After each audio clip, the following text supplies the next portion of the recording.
breathe wrong. No, really you do. When you're at the doctor and they're poking and prodding you with a cold stethoscope and they say, take a deep breath in for me, what do? Well, many people will suck their stomachs in and push their shoulders back, which would leave any choir director fuming. You see, as humans, when we aren't thinking about breathing, we tend to do just fine. But whenever we do an activity that requires us to consciously think about breathing, we have a tendency to fall apart. These activities include swimming, cardio, and singing. Today, I want to focus on singing, specifically singing in choir. Choir requires conscious breathing. This is because the key factor to good singing is proper breath support. Proper breath support comes from your diaphragm, and in order to keep your diaphragm straight, you should stand in proper choir posture. Now, I'm sure many of you are never going to do choir, never have done it, or never even want to do choir. But the thing to remember is that choir posture is quite simply good posture. Good posture has been proven to be healthy for the human body. It helps with shoulder pain, neck pain, and back pain. It can help you look more professional in a business setting or even help you in public speaking. Let's start with my first point. Choir requires conscious breathing. You have to jot down little marks on your music sheet when your director told you you're allowed to breathe in. You have to think about how much air you have to let out on each note, when the next note is, and how long you have till you can take a breath again. After all, singing requires a lot more air than everyday communication. For an untrained singer, this is really awkward at first, but over time, it becomes more and more natural. The reason why it's so crucial that in choir you're consciously thinking about breathing is because the key factor to good singing is good breath support. Now, the next question would be, how does one provide good breath support? Well, the important thing to remember is that good breath support starts in the diaphragm. Your diaphragm is a muscle located below your lungs that plays a huge role in the breathing process. Now, instead of going into an in-depth description of the respiratory system, it's best to think of the breathing process in this way. When you inhale, your diaphragm contracts, causing your lungs to fill with air and making your abdomen expand like a balloon. Now, when you exhale, your diaphragm relaxes, causing your stomach to flatten, pushing the air out of your lungs like a crinkled water bottle.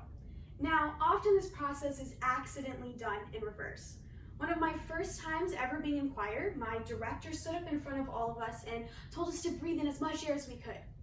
Now, after we did this, he pointed out that a bunch of us had sucked in our stomachs. Now, if he wouldn't have said anything, we would have continued to breathe normally.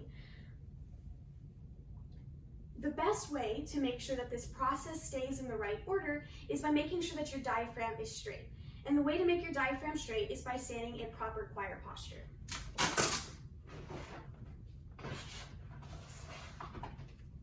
One can think of proper choir posture as preparing an instrument. For example, if a violinist is going to perform in front of a bunch of people, they're going to spend a considerable amount of time positioning their violin and making sure that it's the best way to be played. You're going to be doing the same thing with your body when you go to sing. If I could have my assistant come up. Now, singing is often referred to as a full body activity, and that's because it starts from the tip of your toes all the way to your forehead. So let's start with your toes. You're going to want your feet to be shoulder width apart, kind of in a natural stance. You're going to want your toes to be pointed slightly outward, not inward or too far outward like a clown, just at a good natural middle ground. Moving on up to your knees, you want your knees to be in line with your feet, don't bow them inward or outward, and you want to keep them slightly bent. If you buckle your knees, you kind of mess up your circulation and can risk passing out. So just keep them nice and loose and comfortable. Next is your hips. You want to keep your hips nice and straight. You don't want them leaning side to side because any stretching or moving of your abdomen really affects your diaphragm. So you just want to keep that nice and straight. Next is your chest. Now, the chest is the hardest thing to find the proper positioning for because as humans, we like to slouch and push it downward, but this is really bad for your diaphragm because when you breathe in, you have to lift your chest up. So just imagine that there's a string tied to the front of your chest and someone is pulling on it. That's going to lift your chest, which is going to cause your shoulders to go back. Don't fight this. Let your shoulders go back and your arms relax naturally.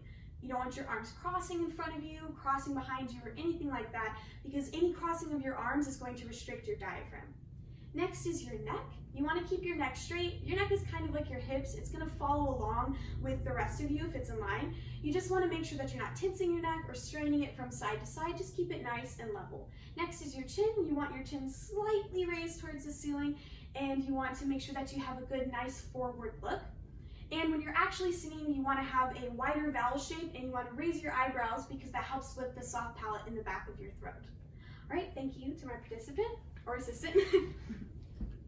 Now, standing in choir posture can make you look a little bit crazy, but the important thing is that you are providing the right amount of support for your lungs and that you sound good, not necessarily that you look good. Now, being able to consistently stand in choir posture takes a lot of time, and professional singers devote a lot of their time to this craft. But over time, it becomes more natural and more easy and more comfortable to do. In summary of what I have said today, choir requires you to consciously think about breathing, because good singing requires good breath support. Breath support comes from your diaphragm, and in order to keep your diaphragm straight, it's important to stand in proper choir posture.